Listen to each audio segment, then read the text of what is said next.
Today on the Messy Garage, an inconvenient truth and the solution. By the way, if you like this kind of stuff, would really appreciate it if you would subscribe to the channel and like the video if it's useful. And if you have any suggestions on topics, I would also super appreciate those.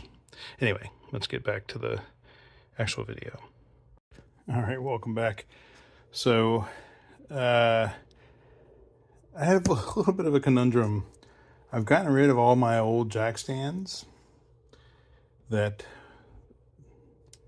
were of lower height. I have the other Daytonas like you saw in the intro there that are the 3-foot style pad.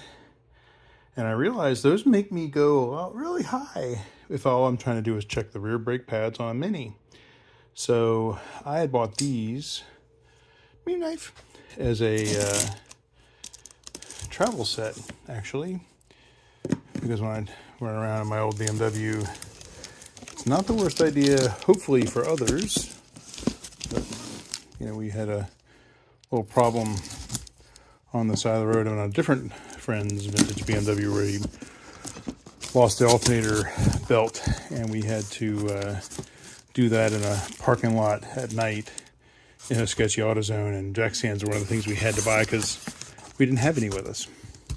So I bought these as travel because they're super light, but they're also pretty low. So I'm gonna get the Mini up and we'll talk about it a little bit before we wrap up. All right, that came out in a bit of a mess.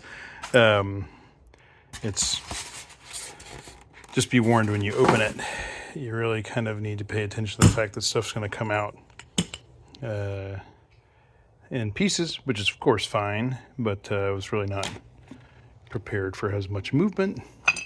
So I guess that's a little bit on me. So just a quick note, a little dirty out of the box.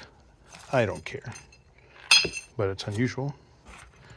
So anyway, we're gonna get these things together and we're gonna get them over there under the car. All right, just before we get under, so this is just a comparison between the lowest settings of these two guys here. So on the tripod Daytona, not nearly enough to get into the car. And I don't want to jack the car up so much. And I just need the wheel off the ground so I can look at the brake pads and maybe change them in the rotors here in a little bit. This guy, at his lowest setting, even with the jack pad adapter thingy, low enough to get into the car right now. So very handy. All right, so before I wrap it up here, that's just, both are 3-ton stands, very different styles. And again, these guys are great travel in a pair. They're super light. I'll give you some measurements here in a second when I just kind of show you how these work. They're both kind of that post with pin style stand. You can kind of see it there on the tripod Daytona. Of course, it's right there on the other one. So anyway, I'll compare that here in a minute, but let me get my wheel off and have a peek at the brakes. On a completely side note, these little brake pad wear tools are not so bad. I don't think you actually have to take your wheel off, now that I think about it, to use them. I'm better than 2, but 3 feels about where I am, and 4 doesn't fit. So yeah, definitely time to replace the brakes.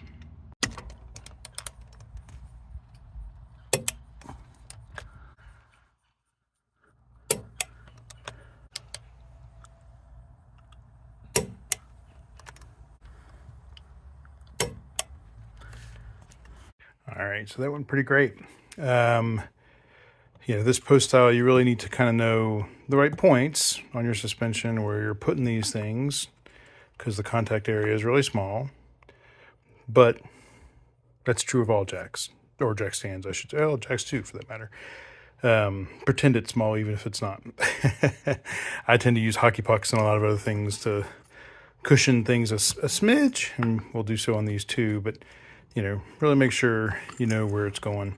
So a quick thing on the pin. This does not have the pin and captive ring that you can just kind of swip up and pull out here. These, are set so that it's not going to pull out without some purposeful force. So, that's really, once there's weight on it, I mean, the thing is not going to move, but it is important that while you're screwing around, if you happen to bonk the chain or somehow manage to get this, you don't want to have a situation where you think it's set at one height, you've knocked the pin down, and then when the car gets some weight, it does this. That would be bad. My general advice with jacks, getting cars in the air in general, is to be really, really slow and careful and methodical, and sort of whatever the jack equivalent of measure twice, cut once kind of deal. Like, really make sure you're doing everything right. But these are great. I love how light they are. They're still rated for 3 tons as a pair, which is more than plenty for what I have here in the messy garage. Even the big old Honda Odyssey, which is the biggest, heaviest thing we've got, probably by far, easily, per corner, isn't putting 1,500 pounds of force. So anyway, that's a quick look at the Daytona aluminum post-style jack stands, and stay messy.